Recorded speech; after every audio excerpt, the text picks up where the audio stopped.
주님을 향한 간절한 마음이 느껴지는 것 같습니다. 그 몸짓 하나, 손짓 하나가 주님을 향한 그 사랑의 마음을 온전히 나타내는 귀한 시간이었습니다.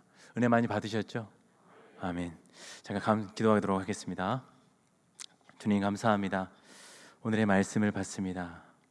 오늘 찬양을 통하여서, 몸 찬양을 통하여서 저의 연약함을, 저의 부족함을 사랑하시는 그 주님을 바라보았듯 오늘의 말씀을 통하여서 우리에게 손을 내밀라 말씀하시는 그 주님 앞에 우리가 간절히 나아가기를 소망합니다. 우리의 마음을 받아주시고 우리의 삶을 받아주시옵소서. 함께 해주실 것을 믿습니다. 예수님 이름으로 기도드립니다. 아멘. 네, 반갑습니다. 그리고 감사합니다. 우리 옆에 분들과 함께 인사 나누도록 하겠습니다. 주님께서 붙드십니다. 주님께서 붙드십니다. 네, 오늘 말씀의 제목을 좀 바꿨습니다.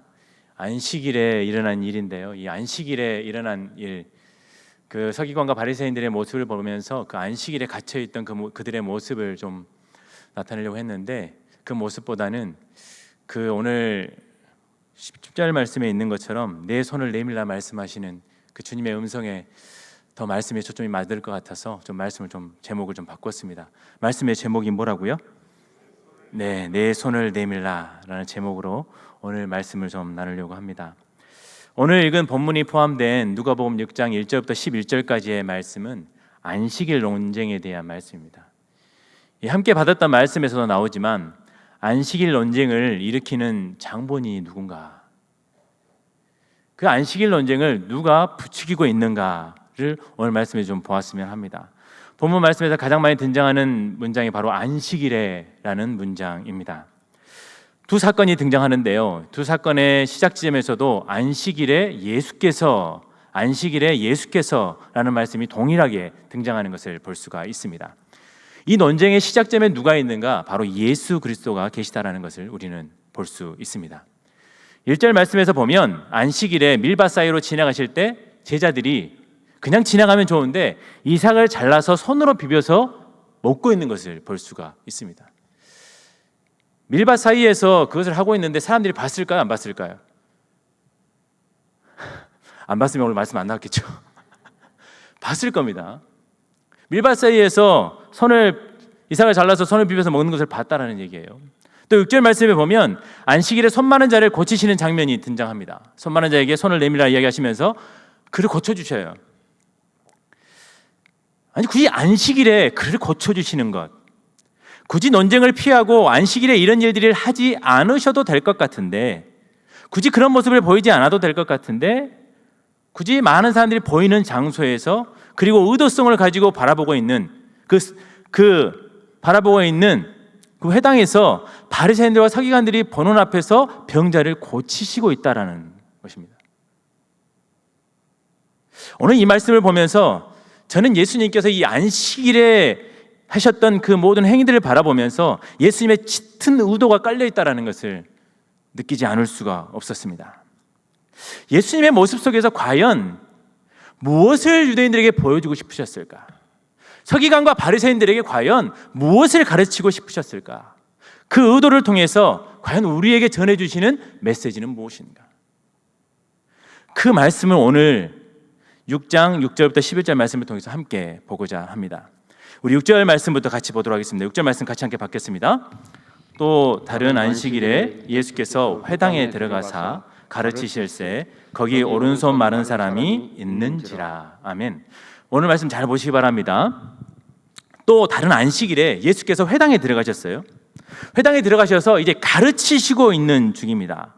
가르치시고 있는 중에 거기에 오른손 마른 사람이 있었어요. 이 말씀 좀 더 자세히 보려면 앞에 공동 번역이 있는데요, 우리 공동 번역 말씀 같이 함께 받도록 하겠습니다. 받겠습니다. 또 다른 안식일에 예수께서 회당에 들어가 가르치고 계셨는데 거기에 마침 오른손이 오그라든 사람이 있었다.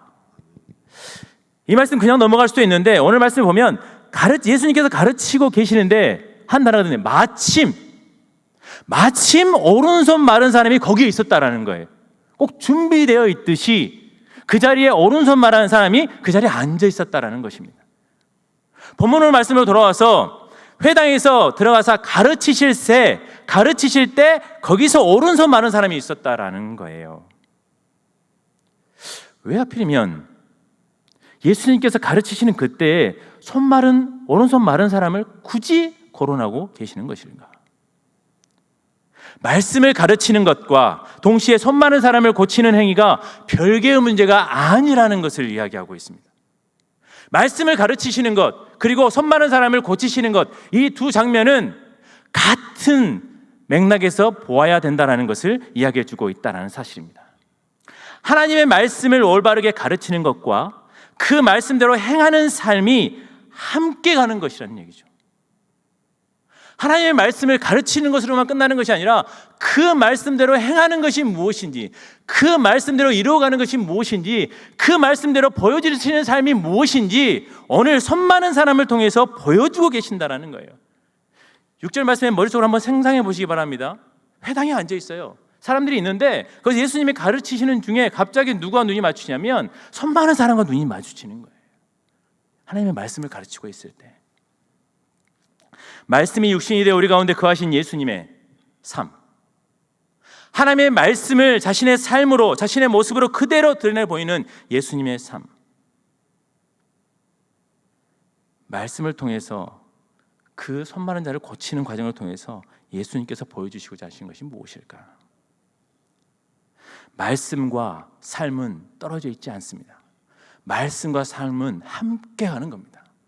말씀과 삶으로 함께 동행하면서 그 말씀이 삶이 되어지고 삶이 말씀이 되어지는 삶을 우리에게 보여주고 계신다라는 사실입니다.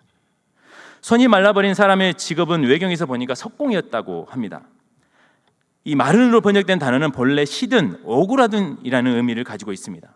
나무나 땅이 마른 것을 묘사하는 단어로 쓰이고 있습니다. 의학적으로는 손이 오그라드는 병, 혈기가 말라서 몸이 뻣뻣해진 상태, 양분이 제대로 공급되어지지 않고 막혀버린 상태를 이야기하는 것입니다.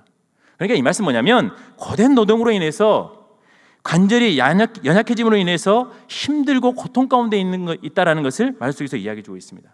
자, 그러면 그 사람이 왜 회당에 왔을까요? 손 많은 사람이 왜 회당에 왔을까요? 회당에 나온 이유가 무엇입니까? 회당에 나온 것은 고된 육신으로 인해서 힘겨웠던 삶 가운데 새 힘을 얻고 싶었다는 거예요. 주의 말씀으로 위로를 얻고 싶어서 회당에 나왔다는 것을 우리는 볼 수가 있습니다. 그런데 오늘 말씀 속에서 7절 말씀에 보면 바리새인과 서기관들은 어떤 모습인지 말씀을 통해서 보도록 하겠습니다. 7절 말씀 같이 받겠습니다.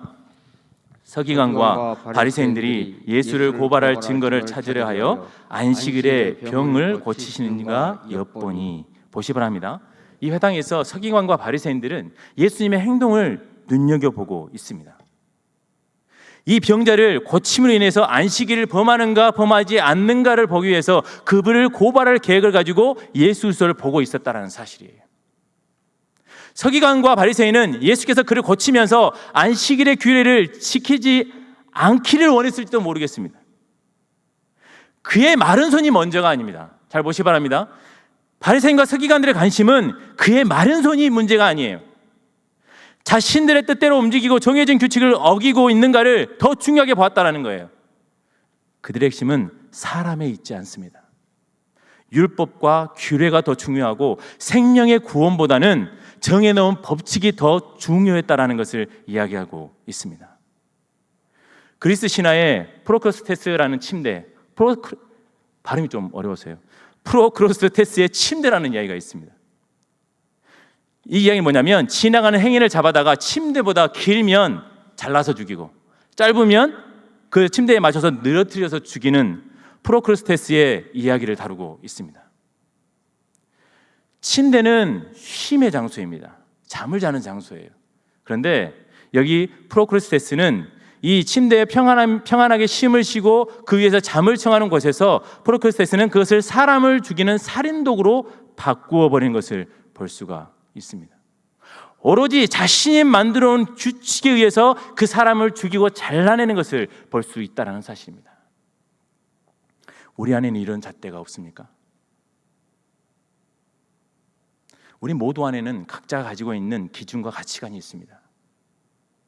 그러나 그 기준과 잣대가 남을 무너뜨리고 남을 힘들게 하고 악한 의도와 방법으로 쏠려 들어갈 때가 있다는 사실이에요.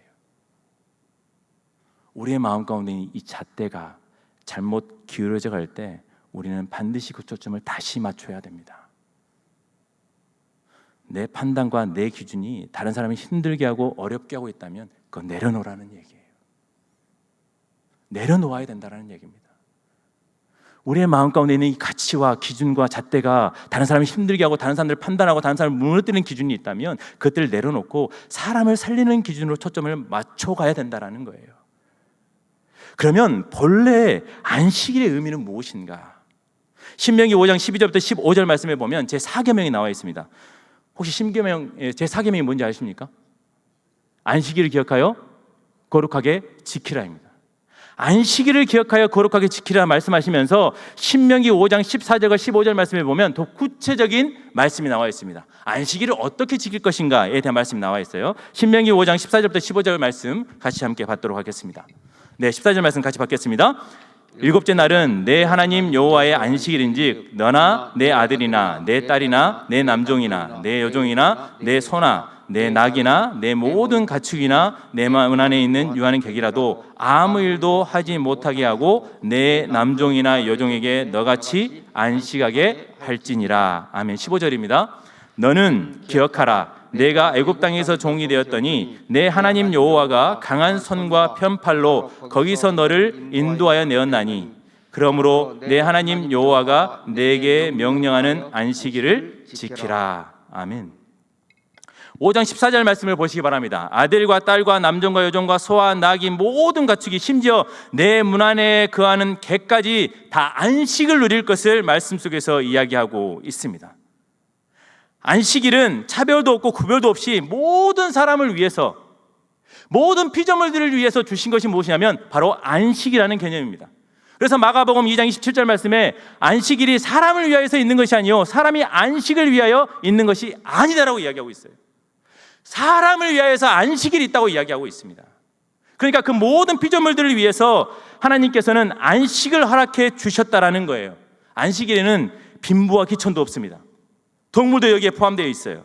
안식을 통해서 쉼을 얻는 것이 온전히 그 모든 초점이 맞춰져 있었다라는 것입니다. 하나님께서 주신 그 안식일, 그 안식일에서 평안과 안식을 누리고 쉼을 누릴 것을 이야기하고 있었다라는 사실입니다. 그럼 이 안식일을 왜 안식하게 했을까? 15절 말씀을 잘 보시기 바랍니다. 15절 말씀 잠깐만 띄워주실래요? 15절 말씀에 보면 너는 뭐라고 돼 있어요? 너는 기억하라. 내가 애굽 땅에서 종 되었더니 내 하나님 여호와가 강한 손과 편팔로 거기서 너를 인도하여 내었다. 그러니까 안식일에 해야 될 일은 뭐냐면 6일 동안 내 삶의 기준과 내 일을 감당하고 내 모든 것들을 감당했고 집중했던 그 시간들을 내려놓고 다른 날과 같은 날이 아니라 하나님이 정해져 주신 안식일에 하나님을 기억하라는 거예요. 6일 동안 내 일에 집중했다면 안식일에는 하나님의 말씀에 집중하고 하나님의 뜻에 집중하고 하나님께 주신 은혜에 집중하고 하나님께서 원하시는 삶에 집중하면서 살아가라는 거예요. 안식일에는 아무 일도 안 하는 날인 것처럼 보이지만 오롯이 하나님께 집중하는 날이에요. 하나님을 묵상하고 하나님을 생각하고 하나님을 기억하고 하나님께서 여기까지 인도해 주신 그 은혜와 사랑을 끊임없이 기억하면서 나아가라는 거예요. 그게 안식일의 본래 의미였어요. 그런데 서기관과 바리새인들은 어떻게 합니까? 그렇게 하지 않았어요. 그럼 6절 말씀에 예수님께서 어떤 행동을 취하시는지 8절 말씀 같이 함께 받도록 하겠습니다. 8절 말씀입니다. 받겠습니다. 예수께서 그들의 생각을 아시고 소음 많은 사람에게 이르시되 일어나 한가운데 서라 하시니 그가 일어나 서거늘. 잘 보시기 바랍니다. 8절 말씀에 예수께서 그들의 생각을 아셨어요. 그들의 악한 의도를 아셨어요. 그들의 잘못된 생각을 아셨어요. 그런데 그 다음에 뭐 어떻게 하시냐면 소음 많은 사람을 가운데 세우십니다. 아니 그 자리에서 고쳐주시면 되지 않을까요? 예수님께서는 그 자리에 있는 사람을 그대로 고쳐주셔도 되잖아요. 그런데 굳이 그를 어떻게 하시냐면 소음 많은 사람을 가운데 일부러 일어나서 한가운데 서라고 말씀하세요. 그 자리에 있어도 될 사람을 굳이 가운데 서라고 이야기합니다. 서기관과 바리새인들의 악한 의도를 알고 예수님께서 취하신 행동은 뭐냐면 그 앉아있던 그 손 마른 사람을 일어나게 세우신 다음에 가운데 서서 옮겨가는 것을 볼 수가 있습니다. 모든 사람들이 보는 앞에 그를 세운 것입니다. 서기관과 바리새인들의 관심에는 손 마른 사람이 없었습니다. 없었어요. 그런데 주님께서 손 마른 사람을 가운데 세우시면서 뭘 보여주시냐면 보라는 거예요. 중요한 것은 뭐냐면 지금 관심을 가져야 될 사람이 누구인지, 지금 이곳에서 가장 도움이 필요한 사람이 누구인지 다시 한번 명확하게 보라는 거예요. 그들은 자신의 생각에 가려서, 자신의 눈에 가려서 그 문제를 정확하게 보지 못했다는 사실이에요. 자신들의 생각과 자신들의 뜻과 자신들의 계획에 의해서 그들의 가려진 눈이 가려버려서 본래 하나님의 뜻이 무엇인지 보지 못하고 있다는 사실입니다. 그래서 예수님께서 어떻게 하셨어요? 정확하게 보라는 거예요. 너희들이 보는 관점과 기준을 바꾸라는 거예요. 너희들의 생각을 바꾸라는 겁니다. 잘못된 생각과 잘못된 기준이 있다면 그때를 바꿔서 정말 하나님께서 원하시는 기준이 무엇인지 직접 보라는 거예요.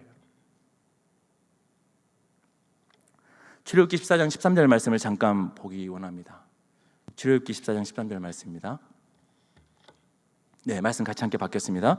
모세가 백성에게 이르되 너희는 두려워하지 말고 가만히 서서 여호와께서 오늘 너희를 위하여 행하시는 구원을 보라. 너희가 오늘 본 애굽 사람은 영원히 다시 보지 아니하리라. 아멘. 잘 보시기 바랍니다. 이스라엘 백성들이 홍해 앞에서 불평불만하기 시작합니다. 도대체 왜 우리를 데리고 왔냐고, 여기서 죽이려고 우리를 데려왔냐고. 그때 모세가 뭐라고 이야기하냐면, 하나님께서 모세에게 뭐라고 이야기하시냐면, 모세가 백성에게 이르되 뭐라고 이야기했어요? 두려워하지 말고 가만히 서서 여호와께서 오늘 너희를 위하여 행하신 구원을 보라는 거예요. 너희들의 생각에 가려서, 너희들의 눈에 가려서, 너희들의 잘못된 생각에 가려서 하나님의 역사를 보지 못하는데 그 눈을, 가려있던 눈을 펼쳐서 하나님의 역사를 보라는 거예요. 하나님의 계획을 보라는 거예요. 하나님의 뜻을 보라는 겁니다. 우리는 우리의 삶을 살아가게 될 때 잘못되어진 일을 경험하게 되고 힘든 일을 경험하게 되고 어려운 일을 경험하게 되면 하나님의 역사를 보지 못합니다. 하나님의 계획을 보지 못해요. 당장 내 눈앞에 있는 문제들로 인해서, 당장 내 눈앞에 있는 어려운 여건들로 인해서, 환경들로 인해서 하나님의 역사가 어떻게 되는지, 하나님의 계획이 어떻게 되는지 그것들을 보지 못하게 돼요. 오늘 예수님께서 말씀하시는 거예요. 하나님의 뜻이 어디에 있는지 보라. 우리의 가려있던 눈을 펼치기 원합니다. 우리가 얼마나 낙심하고 절망할 때가 많습니까? 내 생각에 의해서 나는 안 될 거야. 그럼 그렇지, 안 될 거야. 제 마음 가운데도 그런 마음이 들 때가 많습니다.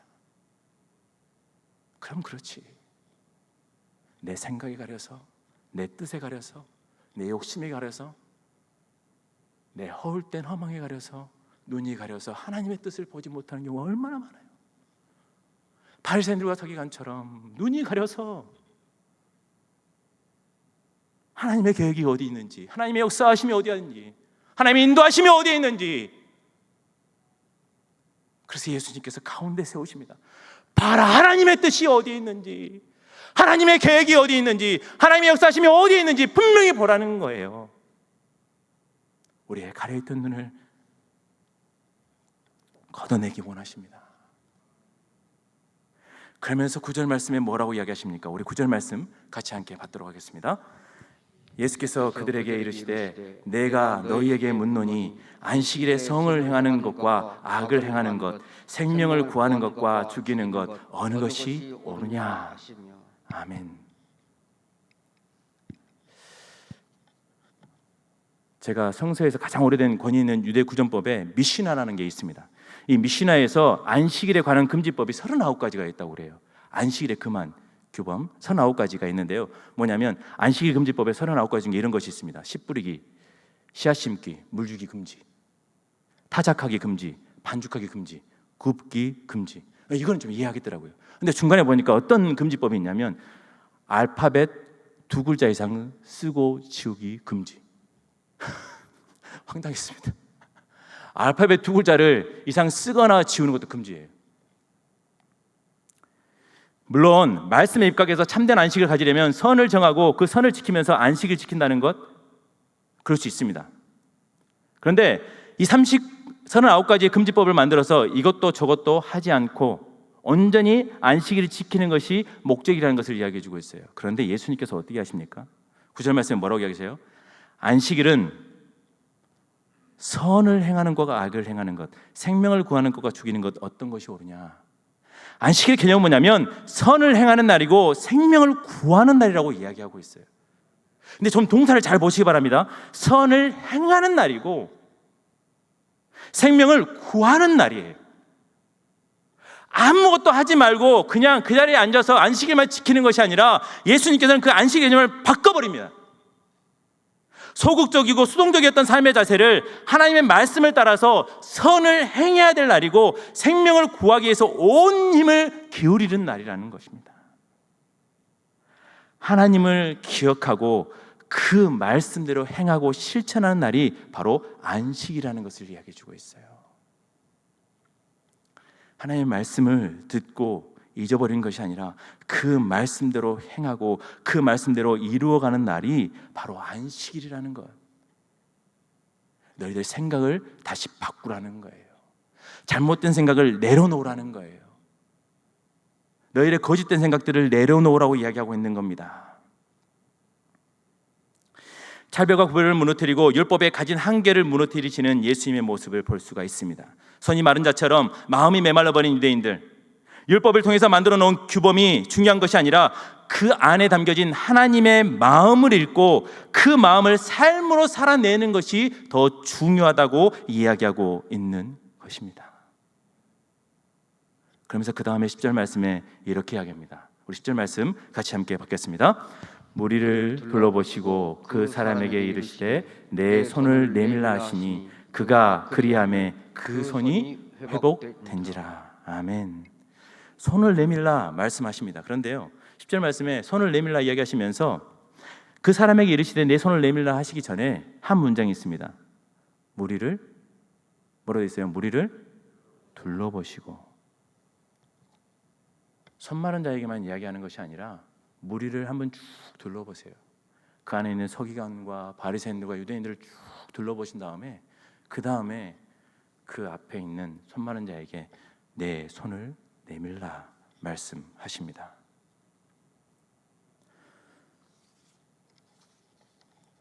손이 샘을 메말라서 병든 그 손, 어찌 보면 예수님께서는 그 서기관과 바리새인들의 메말랐던 그 마음을 보신지도 모르겠습니다.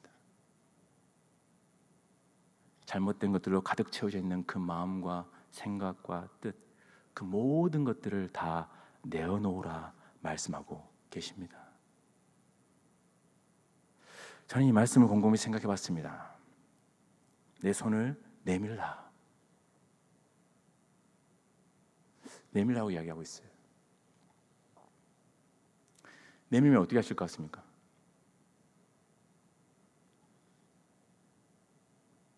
주님께서 잡아주시겠죠.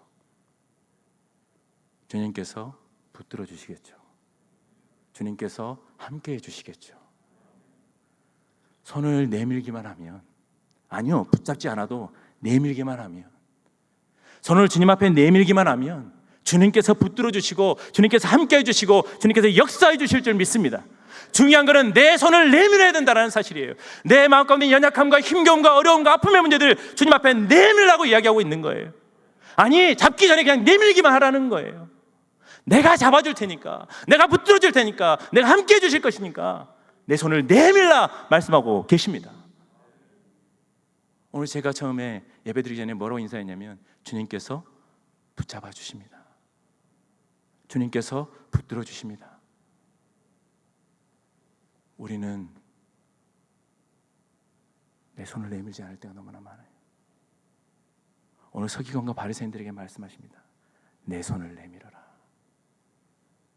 너의 닫혀있던 마음을 내밀고, 내 부족한 마음을 내밀고, 내 병든 마음을 내밀고, 내 연약한 마음을 내밀고, 그 모든 것들을 다 내 앞에 내어놓으라 말씀하고 계십니다.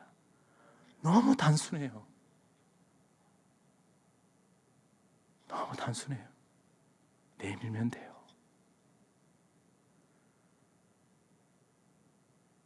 우리의 마음 가운데 모든 것들을 다 내어놓으시는 성도님 되시기를 소망합니다.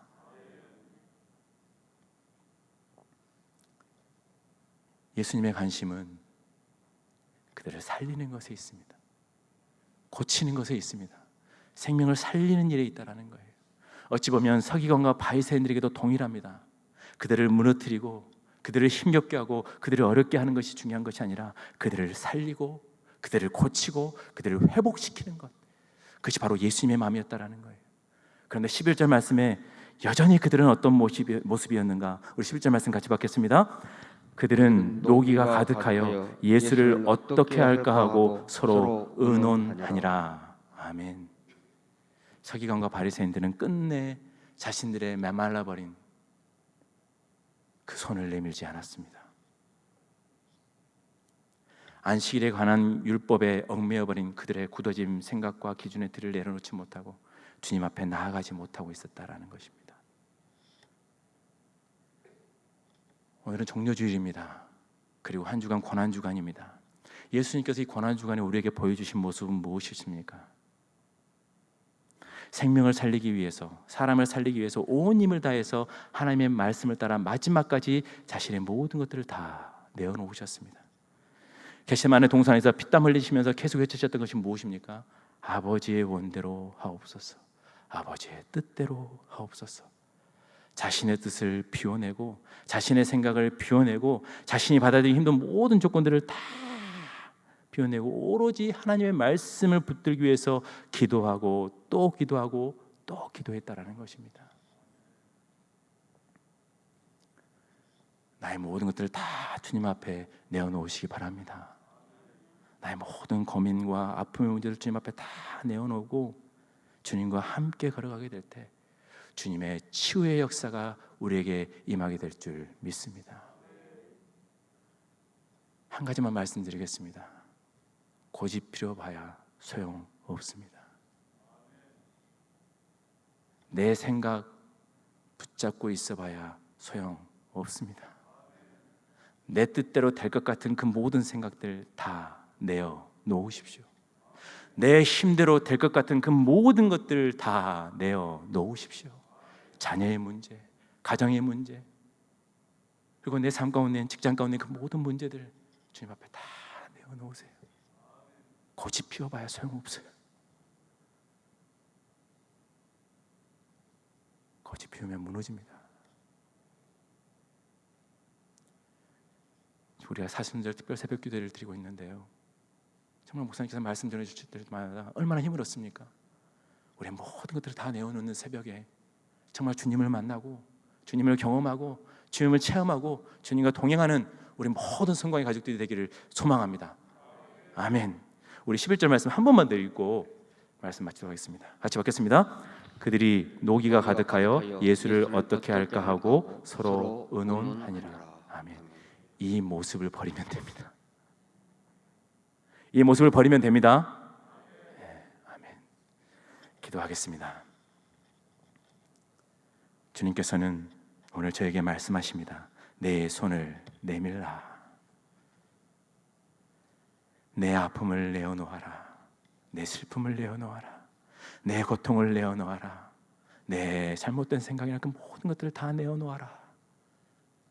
내어놓을 때 주님께서 만지시고 고치시고 회복시켜 주실 줄 믿습니다. 주님께서 붙드시고 함께 하시고 역사해 주실 것을 믿습니다. 주님께서 채워주시고 주님께서 통행하여 주시고 주님의 놀라우신 역사하심으로 인도하여 주실 줄 믿습니다. 우리의 손을 다 내어놓을 때 주님께서 놀라우신 생명의 손길로 함께하여 주실 것을 믿습니다. 언제나 함께해 주시는 예수님의 이름으로 기도드립니다. 아멘.